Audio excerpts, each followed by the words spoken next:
Hey everyone, it is Raghu back with Mindrolling, but not really. This week, my old friend Justin Boreta. This is going to be Hello. Justin Boreta Mindrolling, not Raghu Mindrolling. Justin. Okay, Justin.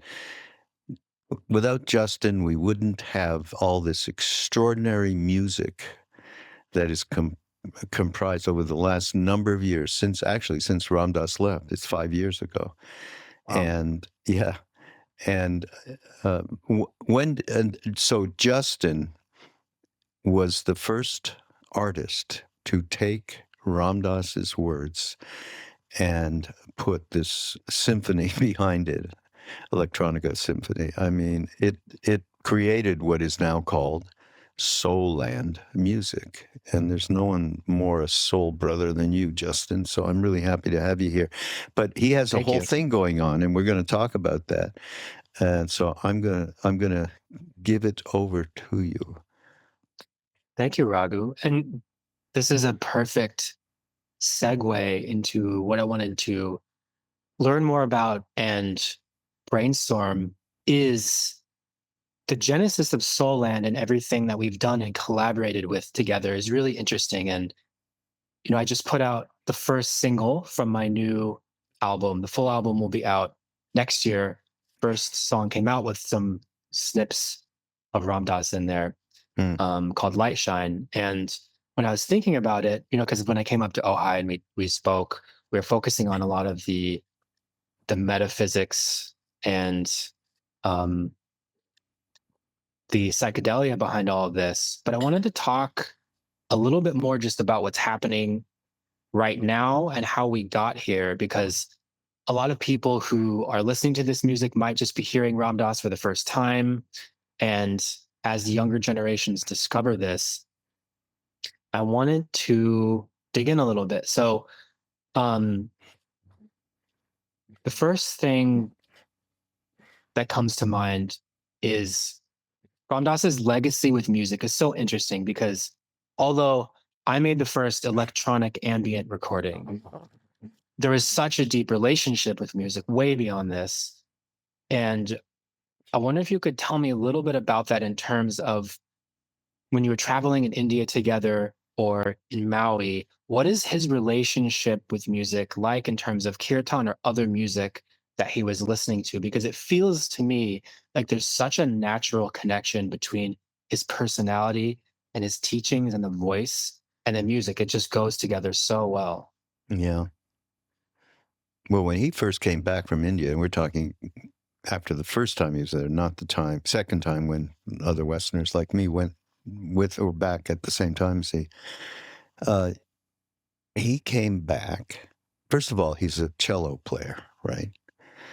And he loved classical music and so on. He really loved the cello though, because later on, like there's somebody Krishnadas has had in his band, uh, plays beautifully, plays cello, and Ram Dass loved that. That was something. So, Mhm. but when he first came back, the first time I ever heard some of the chants that he learned in India that he was doing. Later on, he didn't really do it because he had Krishnadas. I think that's why. Right. So Krishnadas would go around with him and he would do the chanting, whatever. But Ram Dass would do it quite a bit with people in some of his talks. And that was part of the first impression for me that I got from him. I only knew about some of these chants like Hare Krishna, Hare Ram, from Allen Ginsberg. Allen Ginsberg came back from India. He had this little squeaky box harmonium, and he Mhm. couldn't. And I mean, off key. He was beyond off key. Allen. He was, but he had so much soul and spirit in it. It was Yeah. incredible. So I was my little introduction. Ram Dass expanded that because of his connectivity to music in general and what it meant to him. And then of course he caught the idea of doing mantra with music was a powerful way to introduce Westerners, in particular, to this practice. So, yeah, very important. Can you talk a little bit more about mantra and music and what that means? And for people that might not have been familiar with this, I'm getting messages from people that are hearing this also because this is a dance song, so it goes out to a totally different group of people who might not be Yeah. meditating. Um, I'm curious. I mean, I have my own relationship with mantras through my meditation practice, and just there's so many different ways to think about it. But what specifically was the overlap there for Ram Dass and for you? Well, I think the traditional expression, this is Mm, part of Bhakti Yoga, yoga of the heart. They do say in India at this point in what they express as the Kali Yuga, the age of destruction. mm, Um, yeah, we're moving there nicely, uh, which is a terrible way to put it. But, I'm saying that because I do believe, somebody said this to me the other day, by the way, where we are right now, it's got to get, unfortunately, it seems to have to take on a darker hue. It's going to sure. get worse before it's going to get better. Mm, And, and that, in cases, a tremendous amount of suffering, which is really difficult for all of us. But in the Kali Yuga, the only way through is not through the mind. This is what, the Hindus say. It's through the repetition of the names of God. And for Westerners, that gets us into difficult territory. I think I said this the other day to somebody, but when Ram Dass first came back from India, he said, well, there's certain things I can't really talk about, like surrender, devotion, right? These are not, guru is included. I mean, we have right. such a Or God. difficult, yeah, or God. Yeah, I couldn't do God. God was, I was Same. like more into Buddhism, Yeah. that made more sense. But then something else happened, like meeting Neem Karoli Baba. But the reality is that was a tough thing. So I think, and this is just my premise, is that what happened in his mind, and then eventually in Krishnadas, who talks about it, often, is the way in which, so a mantra allows you to tune in to the deepest part of yourself. And there's Mm, different aspects, why the Hindus have, gazillion gods and goddesses, and they all have a little bit of a something different. Ganesh, if you propitiate Ganesh, and, Ganesh big fan. mantra is, eh? Big fan of Ganesh. Oh, yeah. Om Gan Ganapataye Namaha, Om Gan Ganapataye Namaha, Om Gan Ganapataye Namaha. That is the mantra, the most common one Mm, for mm, Ganesh. So, this is a good example, actually. So, with right away, people like it's a little too difficult to even see how do we pronounce it, especially if you're not. So you need some music and mm, rhythm, and that allows people to sink into it who are not from that culture in a much more facile manner, easier way. I mean, so I just did the mantra, right, for yeah. Ganesh. And uh, there's so many different melodies, but Ganesha Sharanam, Sharanam Ganesha, Ganesha Sharanam, Sharanam Ganesha. And then, you'll have like Krishnadas, then you got a violin player, he's got a guitar player, a cymbal player, violin player, tabla. I mean, he's got his whole band thing. And then it just, whoa, it just embraces you in a way that it might be difficult if it was just the mantra as I repeated it earlier. So I Mm. think that's the essence of it. It allows the mantra to sink in without us thinking about what is this shit, or anything like that. Right. So, I mean, the metaphor that I like to use when it comes to the ambient stuff is that the music is the when you're giving a dog a pill and you have to give it Yeah, it's the medicine. peanut butter. Yeah, yeah, This is yeah. how it works, and it's interesting hearing you repeat the mantra because even as you were saying it right there, I started to hear instrumentation build up around it Yeah. in my head, and the Mm, power of rhythm because so much of what imagine is an instrumental piece. Awareness is also an instrumental piece. However, rhythm is so powerful, and the repetition of these mantras is so hypnotic. And doing meditation, especially mantra based meditation, which is how I first learned with TM, which although is a form of this, um, it's a way to hypnotize myself into the present moment. And I think about how with electronic music being so hypnotic and repetitious, that trance. there's a natural overlap there. And I'm curious, what did Ram Dass think about new music or about electronic music? As he aged, did his relationship with these new forms of music change Cool. and grow? When was the first composition with Ram Dass? So I came out to Maui in 2017, Right, and it came out in 2018. right, right. That's exactly what I thought. Because I remember that I did play it for him and, Mhm. at his house or something.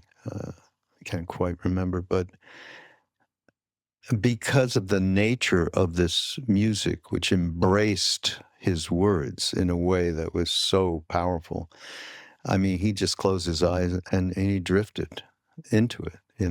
I mean, which is wasn't that hard for him. He did that a lot Right. without anything. But yeah, he got it. He totally got it. Then after you came along, was East Forest, Krishna. That's right. And he went there and he interviewed Ram Dass. I told him, don't, he has aphasia. It's going to be very difficult. Just use stuff from, I'll give you stuff from the before the stroke and all. Nope. I said, okay, and of course he had sent me something to give me an idea of what he wanted to do. And, Mm. it was very substantial. So he went and did that. And then he came back and put what he did together, which has all kinds of styles from pop to ambient to, a trip hop almost. Yeah. So and it was a great thing. It's a wonderful record. But Ram Dass did hear that as well. The other thing I remember, which was a little outside of what he would normally listen to in terms of music. Mm. But he got it. He got it based on how great this was a way to present, particularly this loving awareness meditation that he was doing at the time that Krishna put into a song with Krishna Das. So it's it's a great thing. And yeah, so the bottom line is Ram Dass got it and appreciated it. Um, when I get in his car, what did he have play? He'd have different kirtan people that give him records he was playing, and I'd bug him about it. With this is way too new age, Ram Dass. Can you put Krishna Das back on? I would have paid to hear that conversation. Did he have anything else in his car? You ever get in and surprised by he was listening to Led Zeppelin or something? No, but okay. Can I tell you something? Please. Let me tell you a story. I went with him. This was way before stroke. When Mm. was this? Could have been in the middle of the 70s, early 80s, something. And we were in Boston. He was going to give a talk, and Krishnadas was going to play, and I was playing drums for Krishnadas. And on the way there, it was him. I think I don't know who was driving, maybe, and Rameshwar Das, who co-authored a number of books with Ram Dass, a few, Mm. particularly, of course, the memoir, Being Ram Dass. It's great, really great, everybody. So I don't know. I think Ram Dass had a big ass doobie, okay, of really strong weed. I'll never forget it, because I remember going into the building with him and thinking to myself, he's going to talk now. He can't talk. And what you know what we were listening to? I remember this from all those years ago. Jimi Hendrix. Wow.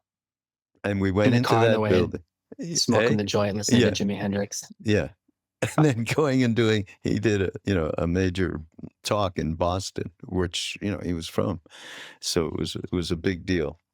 And how'd it Um, go? it was incredible. I mean, he could come from that place, and the creativeness that happened.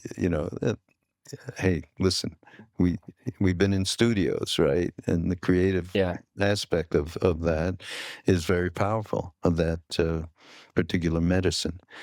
Yes. But I I was playing drums, and then Kushnas looked at me at one point, and he kind of gestured to look down, and I had been wearing a ring, and the ring, from smashing, because I played too hard, and it smashed it, and it totally tore into my skin, and blood was going everywhere. Wow. And I had to, we finished. I mean, I couldn't stop it. It was an awful mess. That's why that whole Wow. night I remember very much clearly, very clearly. That's that story that's never been told before. That's incredible. That's never been told. And No. how much time did you spend At the hospital. playing? Actually, yes. How much blood was there? It was bad. I had to, really get bandaged up after. That's some serious kirtan punk rock shit. Yeah. Really, really. What were you going to What do say? you what do you think it is? I have my opinion about this, but I'm curious, what do you think it is about the way that he speaks that goes so well with music? Well, I mean, let's put it this way. Before the stroke, he had this city of speaking, being able. The Tibetans have this. Mhm. They actually, they practice so that they can affect what's going on around them through tonal, um, through tonal intention. And Ram Dass had that thing, and Mhm. it wasn't used in different, like they might use it to ward off demons or something, Sure. they go the PHAT, but and they do that, and boom, stuff happens. But Ram Dass had it. It was about heart. It was about his Mm, ability to speak to hearts, heart to heart to heart to heart, and the tone of his voice is important as well. I mean, he had mm, a mellifluous voice, something mm. like that. It was really, so I think all of those things added to it. But really, the bottom line is what in India is called spiritual power, siddhis. And he came in with City. this. So can you imagine losing that, having a stroke, losing, and he had to deal with that? I mean, that's a whole other story. Fierce Grace is a great Yeah, film. yeah, yeah. Tells that story quite well. It's so good. And I mean, for me, part of the magic is the humor in the voice. And even when was getting more serious, I think he's so charming and Hmm. charismatic that it brings people in. And I had this conversation so much where, I mean, just the other night, I met some friends where we're hanging out in upstate New York right now and talking about music. And I typically will send the awareness meditation first, or I will send the Alan Watts meditation, because both of them have a way of grabbing your attention, and their voices are both so Yeah, musical. And I also yeah, think that the awareness piece in general, there's a rhythm to it, and I think part of the way that I score it is finding the cracks in there, because I can just feel the way that he's playing the attention in the room. And I didn't realize that he was a cello player actually, but Oh, really? that makes sense. Yeah, I didn't know that. That makes sense to me because there's a musicality to and a lilt to his voice. Yeah. And did he play music in kirtan later on, um or is that something that his cello playing stopped No, he never. pre-stroke? No, I don't remember him ever using the cello in a kirtan thing. No, not at all. This was. I don't even know how much he was doing it even before the stroke. Mm. But he used to say, "Now, look what's happened. I can't drive. I can't play my cello. I can't play golf." Those are the three things that he would mention. So it obviously meant something to him. Mm. Do you think that there's a difference in the way that these teachings resonate with people? And um, obviously, because it's such a different time right now, where in the past, maybe there was a vinyl that was pressed and people would buy it and pass it around. There was shows. But right now, all of these people are coming into teachings um, in such in a smooth way. It just slips into your life. And do you feel like there's a different way that they resonate with people now than they did before, or how have things changed since the tours first started happening? You know what? They haven't changed one iota. I'll tell you. Because I get everybody. I get a lot of stories from people that come through, Yeah. in terms of the other work that I do with Foundation. I met a guy just yesterday. Okay. We're doing, here's a little, anybody's in Denver on December 12th, come out to the Kirk or look up on ramdas.org. We're doing an evening there, a benefit for Love Serve Remember Foundation. And we're also doing an auction, and we're going to have psychedelic paintings, and it's going to be a real happening, as the way they used to say that. So there's one gentleman, an artist, who did this beautiful portrait of Ram Dass that we're going to include. Nice. And this is crazy, but he said, by the way, he was talking about Maharaji or something, and how he had met Ram Dass and so on, and then he said, I know this 26-year-old young man who's married with a child, a toddler, and he's got a tattoo of Maharaji on his arm. He's Wow. really committed. Kind of, I go, oh, well, that's incredible. Why don't you tell him to write to me, and I'd like to hear his story. Now, I get people, wanting to talk to me one way or the other, and I do the best I can with that. But this was an instance where I said to him, why don't you do that? So we got together yesterday and chatted. And at one point in the conversation, I mean, first of all, he said, well, how did you get into it? Well, I started listening to Ram Dass's podcast. So I heard, the first voice I heard was you. So this is kind of fun for me. It's like, completing a circle. And then got into Ram Dass and all of that. And then suddenly he said, I just started thinking about Neem Karoli Baba. And then Hanuman. Everything this young man said to me, I could have said to myself, and I have said to myself. He ended Wow. up talking about his relationship with these beings. I think of it in my rational mind, and I met them through Ram Dass or this or that, Wow. but the reality is, I don't know. It's something here. It's something here. I said, well, the way you're speaking, it's like a psychedelic trip, right? It's that presence that you cannot define it rationally, but it's right here. So he expressed what I would have and have expressed to myself, like about Hanuman particularly.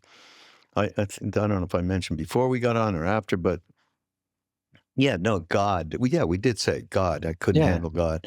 But yeah, there I was in India, and then suddenly I met Neem Karoli Baba, which that crashed all of the rational stuff completely, So I was fresh in that way, it was all open, which is such a great feeling, by the way, where you're not Oh yeah.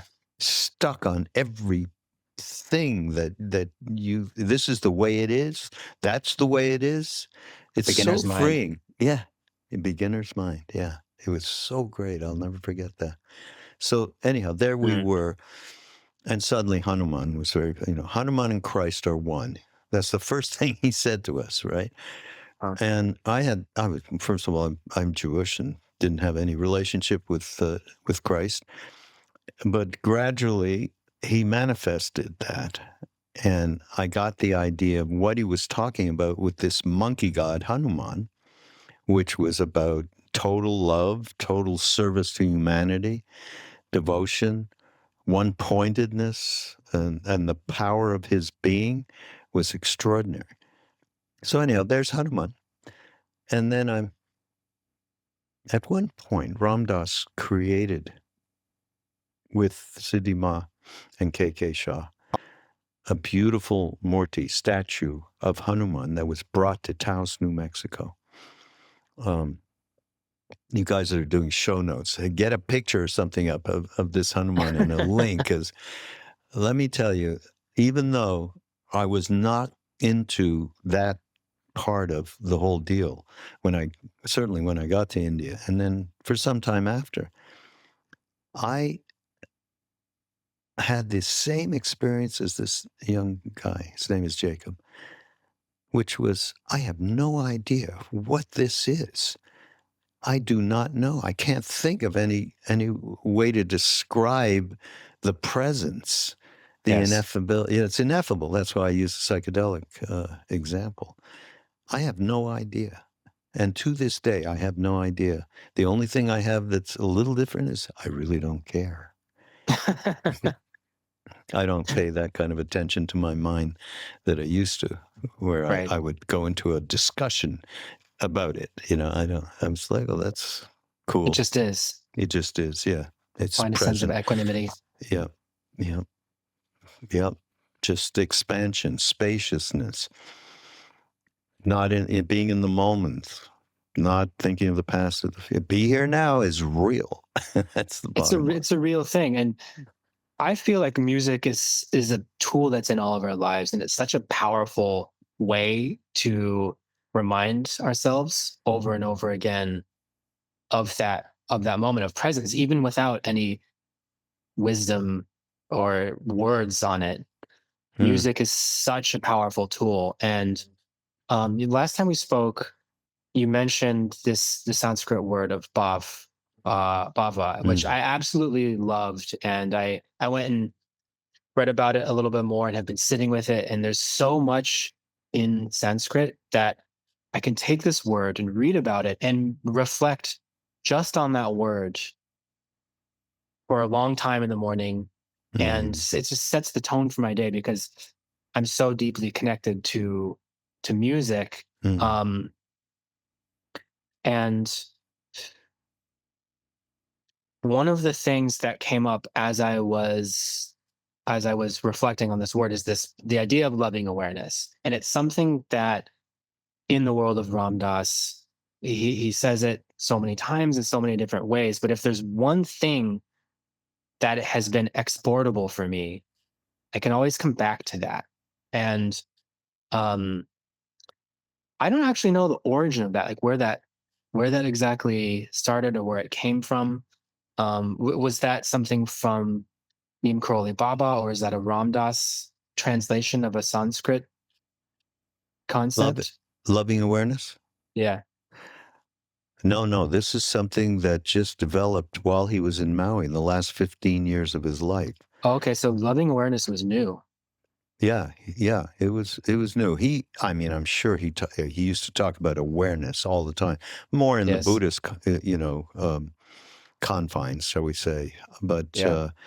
and love was, the unconditional love that was what he got, what we all got, is absolutely the core of what the legacy is.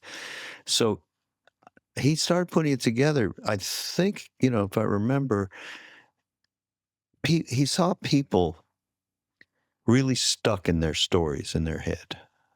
Yeah. Just like we were just talking about. Yeah, I have a very firm idea of what this, that, and the other is about.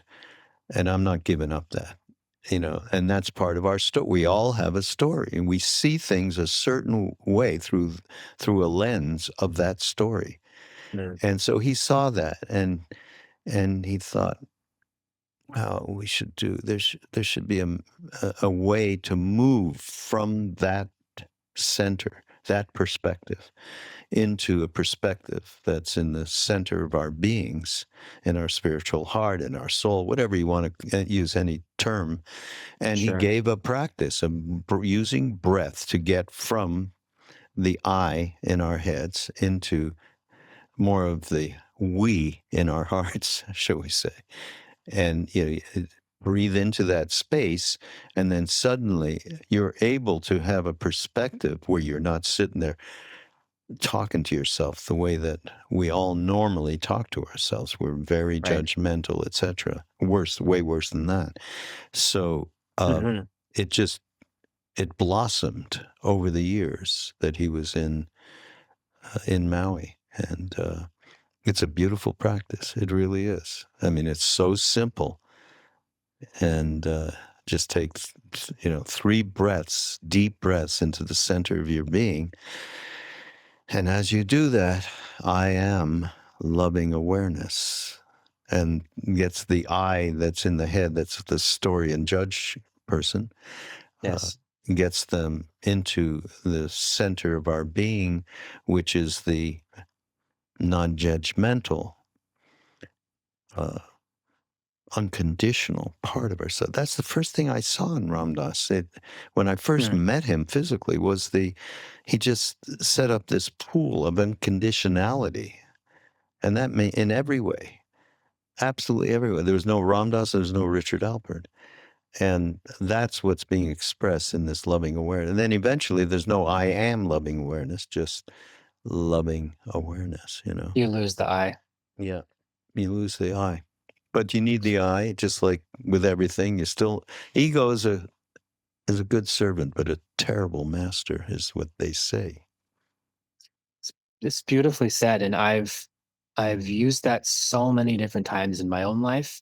And someone said to me about Imagine, this is a psychedelic guide and a doctor, that Imagine has become a psychedelic parachute for people, where if Really? you're having a difficult time, and that wasn't the intention with this at all, but No. clearly when you put something like this out in the world, it finds its own home. And that and this is it's the wild thing is that multiple people said that to me from Mm. totally different walks of life, that they started to feel like if they were guiding or on their own and something, anxiety started to come up, or maybe, as you were saying, they were getting caught in stories and caught in the head, that you just put this on, and it's a way to drop back into the heart. And I feel like if there's anything to take, or if this is such an easy way in, that the loving awareness practice is so powerful, because also coming from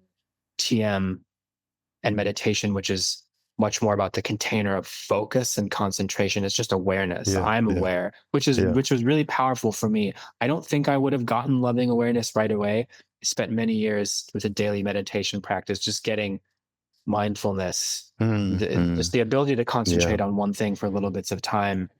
And then so for me, when I heard Ram Dass first say loving awareness, it really clicked and connected. And I know that sometimes if I've gone into my own psychedelic journeys or other difficult times in life, I just bring that with me. It's like Yeah. Okay. it's a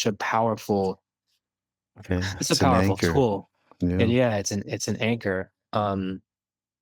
And I want to go back to something you said before, because the portal event that's happening, and the container of live music Mm. is so important to this whole thing, because now we spend so much time listening to music in headphones, on a walk with headphones on, but On your um phone without anything, and it sounds like shit. Yeah.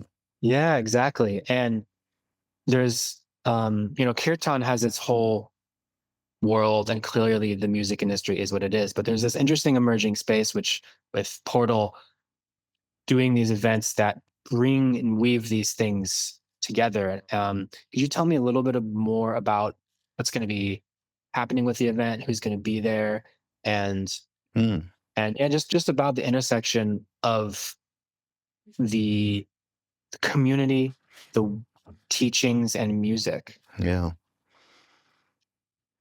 Well, part of what the purpose for us here is to represent Ram Dass's purview, his perspective Mm, on spirituality and psychedelic insight with a little science thrown in. And we've sprinkle been, science. yeah, we've been doing a little of this. We have something called the Explorers Club, where we get together with different people who give talks around this subject and so on. And um, so this was something important to us to represent because of the psychedelic revolution that's going on. I mean, and Ram Dass wasn't about therapy. Obviously, he was quite convinced of the efficacy of therapy, psychedelic therapy, especially with PTSD and death and dying and addiction. But this is about all of the way we started in the very beginning with Leary and Alpert. How do we go inside and find ourselves? Mm, How can we use this tool to do that properly? Set and setting, all of that, outcome, integration, so all of these things are going to be a big part of what we're doing. So we'll have a few people on this. Zach Leary's going to be there. Hunter. Do you know Zach? mm-mm. Tim's son. Oh well. Uh, and Leonard Picard. Do you know who Leonard is? I do. He That's has. exciting. I did a podcast with him the other day or Oh, last week. nice. Oh God, this man has managed to keep a direct connection with his true self through the most horrific circumstances. 20 years, not just in prison, but in a max security. So he described it. You got to listen to it if you know who he is or anybody. Yeah. I get Can you mail tell from. the story for people that don't know? Yeah, he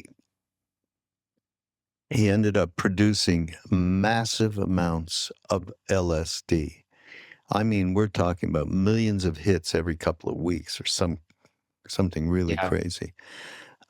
And he was very much on a mission to change Yeah. people to consciousness. And Wasn't it? that he did. And that he did. And it wasn't about, the business of it, although that was part of it. Probably that's where things went awry. He can only speak publicly about it and up to a point, I think.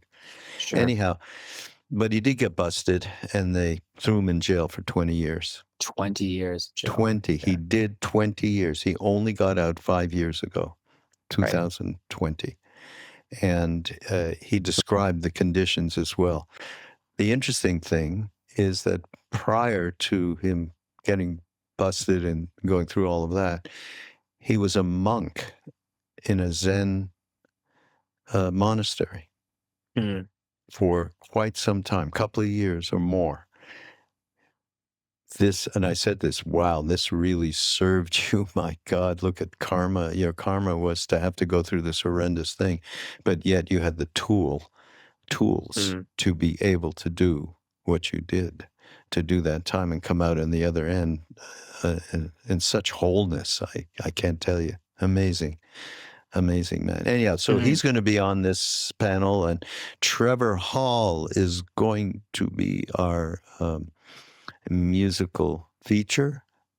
And Trevor, I go a long way back. He went to school with my brother, and they started writing songs. This is before Trevor became who he Wow. is now. When he was 17, he's like, I don't know, 37 now or something, with 2 Mm, kids. And Liquid Bloom is going to do a little bit of electronic DJing. And we're going to have a beautiful psychedelic art display. So it's going to be mixed with music, art, talk, dharma, and yeah, I wish we had food, but we can't bring food in. No food there. It's a beautiful place. It was a former church that's been converted into a presentation place. And yeah, anyhow, that's what we're doing. It's such a cool concept. And having been someone that has made music, that when I first made Imagine and these other pieces, the intention was not for psychedelics, although it wasn't. I mean, I have my own relationship with that, but this was a neutral piece that clearly fits in with this whole thing. And then meeting other artists, because at the time, I didn't really know anyone else who was doing stuff like this, but then becoming friends with East Forest, with Anna and John Hopkins, and other people who are combining these things together. And why do you think, what is it about Ram Dass's spiritual perspective that is so interesting and useful for what's happening right now in the chaos of the psychedelic revolution that's happening in 2024? A couple of things. I mean, first off, obviously, his ability to characterize these sometimes very old teachings in a way that Westerners could get it, because and also interpreting it on the psychological level as well, because that's what he was. Those abilities really served people to get connected with this material. But to me, the biggest thing is, Justin, it's trust. I trusted him that first day I met him, and to the last day I saw him. Implicit trust, and that didn't mean he wasn't a realized being. He wasn't but he did get to where Maharaji said, "Love everyone and tell the truth." And when Maharaji said that to him in India, he said, "Truth is, I don't love everyone." And he got there to a great degree in Maui by the end of his life. I mean, I saw it in living color. So that trust enables people to let go of preconceived notions. And I think that's one of to me, it's the highest sharing. First of all, he was told not to share by Neem Karoli Baba. Don't talk about me when you go back. And I that's all he did. He didn't say the name and he didn't say the place when he first, but that's all he did. And when I was with him, I told this story a million times. Sorry, everybody. But when I was with him, I don't think I've told it to Justin. When I was with him, story. when I was with him before he died, about 6 months living in Maui. And I said, "Well, why did you, Maharaji?" I was kind of joshing him. I knew the reality. But Maharaji told you, don't talk about me when you go back to the West. And that's all you did. And he said, seriously, even though he knew, he said, I had a jewel. How could I not share it? And that informed the rest of his life, basically. And that combined with trust, there's a way. I mean, I trusted him right as soon as I heard the first talk that I heard. I got it. I trusted, and trust leads to real connectivity with one's intuitive part of one's being. Intuition. Trust is the first way in for everyone, as far as I've ever seen. Yeah. Trust is so powerful. The relationship between truth and trust, and in the world of psychedelics, Bill Richards has these flight instructions, right, for the Johns Hopkins patients. And it's various ways of saying trust, be open, and let go. And we love to cling to ideas and have this sense of certainty. And, when I first walked into the room, I got two times with Ram Dass, one before we recorded and one after. And thank you again for setting that up. Was this I felt like I trusted him too right away, but there was a sense of this unencumbered, big-eyed view of love, and I felt so accepted and seen, and also relaxed right away. It was psychedelic. It was one of the most psychedelic experiences I had had, and as you were talking about what it was like being in India, I think for me, getting to hang out with him there in Maui felt like that as well. And the first thing I thought was, wait, if he makes me feel like that, I want other people around me to feel like that too. And obviously, he had done so much work because I'm meeting him in the final years of his life, and as you were saying, that he was close to self-realization, which I am very far from. But having the experience of that is something that was so deeply embedded within me, that then making music from that place is a way to just get back to that feeling. Because for me, it's also just about trusting the music, trusting sound, and the whole process. And there's beyond something, trust. That right. music is beyond, to me, beyond trust. My first out of body experience, I think I've told you this, was with John Coltrane live when I was 17 years old or something, Yes. and playing my favorite things on a soprano. And I had Yes. no relationship with going deep within oneself meditatively, through Yes. trance, through whatever. I had no relationship with that whatsoever. It was before hadn't even smoked a joint at that point. And I just trusted. I can't even tell you that I had that kind of a thought. I went with it. Yeah. I had full trust to go with him where he was going with this. And I got taken. And that's, to me, music is so powerful in that respect. It takes you, and it doesn't take much to let go. That's why the power of music with mantra, the power of what you did with Ram Dass's meditation. And by the way, everybody, it's fantastic. And the one that you did after, what was the other one, that long meditation thing? Awareness. Awareness, yeah. Yeah. And imagine. Yeah, and imagine. There are going to be links where you can get linked up on that. Of course, you can just go to Spotify, but we're going to give you the links anyhow.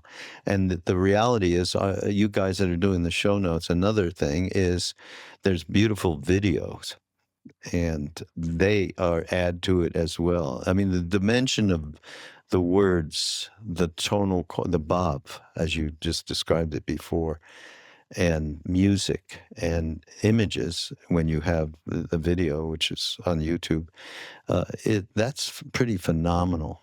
Pretty good. It really is. Thank you. And I think that the interesting thing about all of this stuff coming together, and in this moment of psychedelics in culture, is that the music most of the time is the substrate of the psychedelic experience, whether you're in therapy or you're at a concert or doing a lot of the solo work. And people don't talk about that so much. And to me, Ram Dass, because he pairs so well with music, it's such a perfect chance to drop these bits into the pool of sound. Also, because with American capitalism intersecting with spirituality, it's such an interesting moment, because now there's Yeah. psychedelic. I'm getting ads for psychedelic retreats on Instagram, and all sorts of stuff is happening that was completely unimaginable even just a couple of years ago. And I find myself wanting to go further and further back. And something you said really struck a chord with me, which is that having someone like Ram Dass, who who read and digested and summarized and retold a lot of this ancient wisdom for people to have it really hit. Because now I've gone back and I've read the Bhagavad Gita and the Upanishads and have my own lens, but it's so important as a top of funnel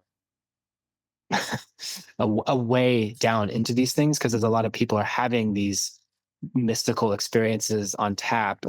It's really important to have a way, because ultimately Ram Dass, it's not about him, and it's not even about Neem Karoli Baba, right? It's just going back down through the teachings, back to the self, back to the higher, always. And I really appreciate how much we can go into the archives and trust the teachings and trust where it all leads. Yeah.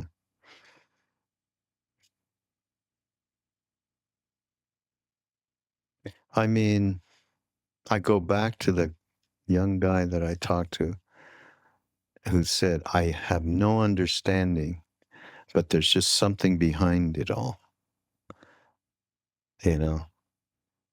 And that's part of the ineffable thing. And what you're just speaking to is really about what do you do? I'm talking about psychedelics now. When you have that ineffable experience, there is, I mean, we are all in the boat of, okay, I need that one again. Listen, when, oh yeah, okay, well, I think next time I will find out a little bit more about this or something, you know, and then it's a little bit more mystical, just and then every weekend you're having the experience. So we do want to present, and what Ram Dass really did present was, how do you integrate that into your daily life through spiritual practice, through gaining a perspective? You've got that perspective. How do you make it, how do you fertilize that, so to speak? And take it to and what's the outcome? The outcome can't be just a great experience every weekend. That can't be it. So those are the kinds of things, you know, that we want to think about and that are really important. And by the way, we talked about Bob. I don't think we ever said, what is Bob? It's the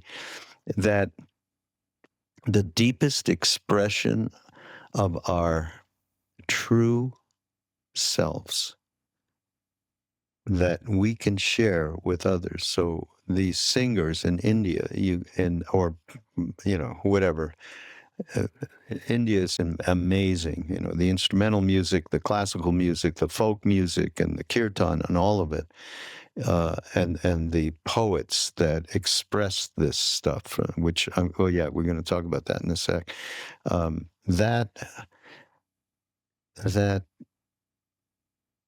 That which cannot be named, but is expressed through music, through one's voice, through one's instrument, is Bob.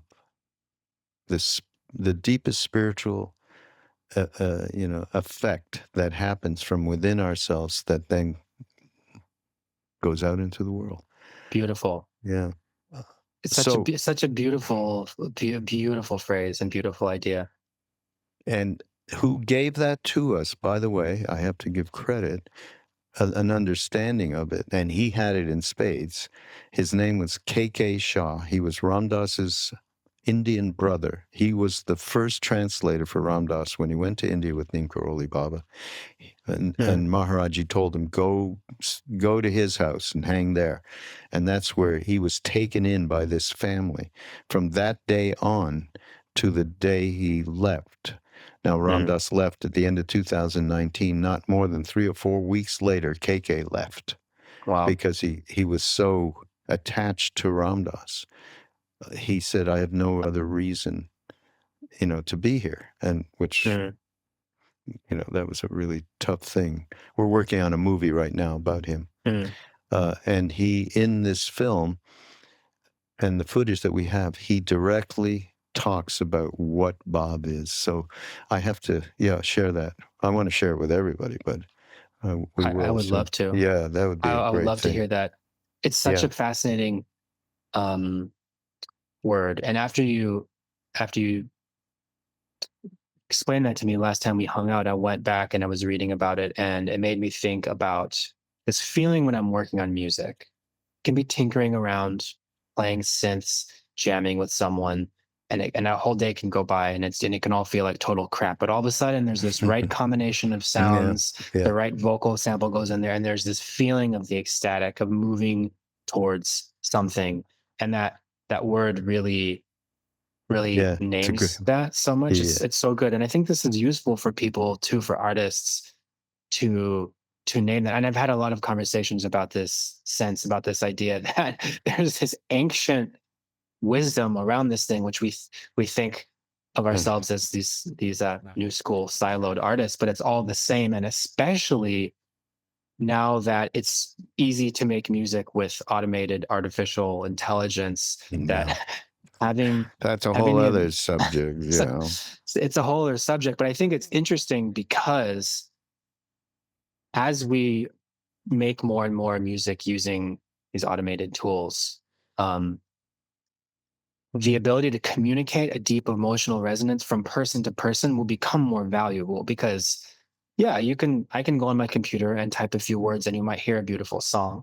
But I think at some point when the novelty wears off, if my microwave is making a gorgeous song every time I nuke something, well, it doesn't have the bob in it, even because beautiful music on its own doesn't necessarily Mm. transmit that thing. And I think it's going to become a much more useful concept. Takes humans. Absolutely. Takes humans. Um, do you know, I was told, we don't have time to get the whole story, but I was told by a great Tibetan Lama when I was in India, at first, I was told that the only way you can become free is through a human body, not through any of the other planes of consciousness, heaven worlds, hell world, whatever it may be, only through a human body. So when you think of what you just said and what we've been talking about, Bob, can only happen through a human body. We have that access. So now I want to, before we cut on, I told Justin, geez, I wish you were in your studio because I have this idea. And it was around, I had received this incredible book of poetry, Kabir, the great 16th century mystic saint poet. And there are many, many different singers in India who Mm. sing his poetry. We'll have to, I don't know if the show note people can find something like that. I can find it, Yeah. but so we'll work on that because it's really quite great. So anyhow, I found this. So I said to myself, gee, I'd love to read this poem because Justin could do something so great with this, but he's not in his, I thought we'd do a live thing just for a fun thing, Definitely but we're next going to time. plan to get together. And so here is the poem. It's called The Best Kind of Love. Oh, seeker, the best kind of love is simple. It is free. Ever since the day when I met my beloved, there has been only fun in our love. I don't close my eyes and I don't close my ears. I see with my eyes open and with a smile and see her beauty everywhere. When I speak her name, everything I see reminds me of her. And whatever I do, I am praying to her. And all contradictions are solved. She is my true love. There are no others. And my lips sing to her glory both night and day. I can never forget her, for the rhythm of her music echoes in my ears.